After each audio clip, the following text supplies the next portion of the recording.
Assalamualaikum warahmatullahi wabarakatuh.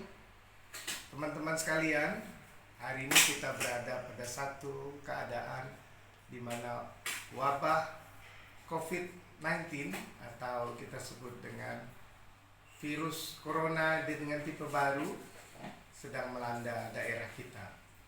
Untuk itu tentu kita perlu memberitahu sedikit tentang apa itu COVID-19 atau sering disebut dengan COVID-19 yang merupakan satu penyakit hampir mengenai seluruh negara kita dan hampir mengenai seluruh kelompok masyarakat. Untuk itu kita akan jelaskan sedikit tentang COVID-19 atau COVID-19.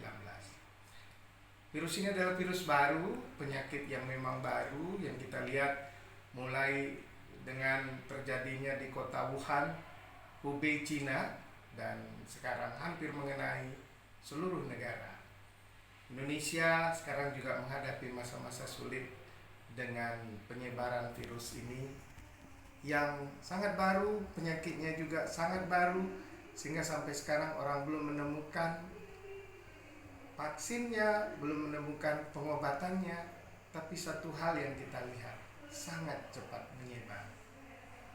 Virus ini kita harus waspadai. Kalau ada gejala demam, kalau ada gejala seperti flu, apalagi disertai dengan sesak napas, kesulitan bernapas, dan tentu mirip dengan gejala-gejala penyakit yang lain. Nah, salah satu yang bisa kita lakukan adalah pencegahan. Pemerintah sudah melakukan pencegahan dengan melakukan social distancing atau sekarang kita sebut dengan physical distancing.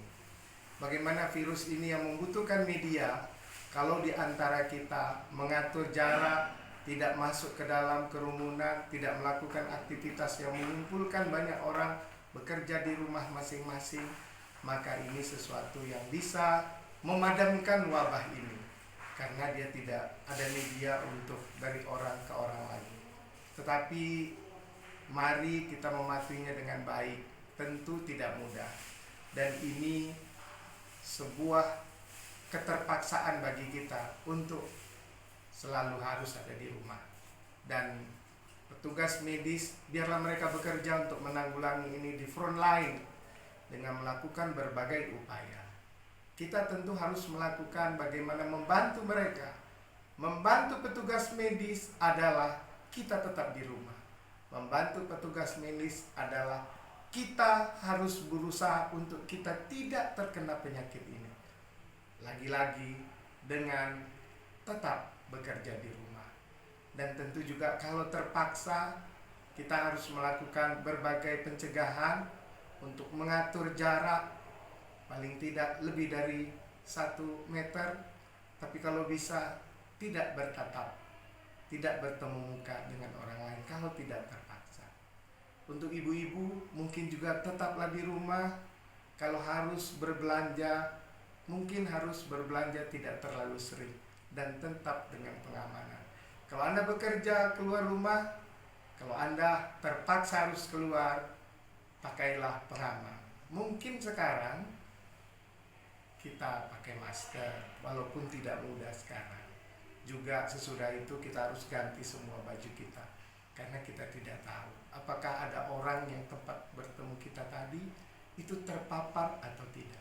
Walau tadi saya menyebutkan berbagai gejala yang ada, terutama demam, tapi bisa jadi ada orang dengan daya tahan yang tinggi, dengan usia yang masih muda, dia belum menunjukkan gejala-gejala itu, tetapi sudah bisa menularkan. Maka kita tetap waspada untuk tidak terlalu banyak berinteraksi dengan orang lain.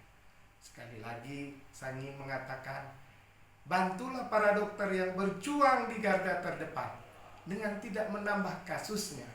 Karena apabila kasus ini meledak, maka yang kesulitan adalah yang menangani.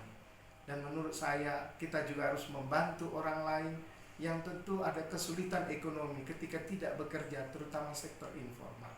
Sisihkanlah wakaf kita, infak kita, dan kita mendorong pemerintah social safety net jaring pengaman sosial, mungkin bantuan langsung kepada masyarakat kita yang tidak mampu harus dilakukan karena mereka tidak bekerja.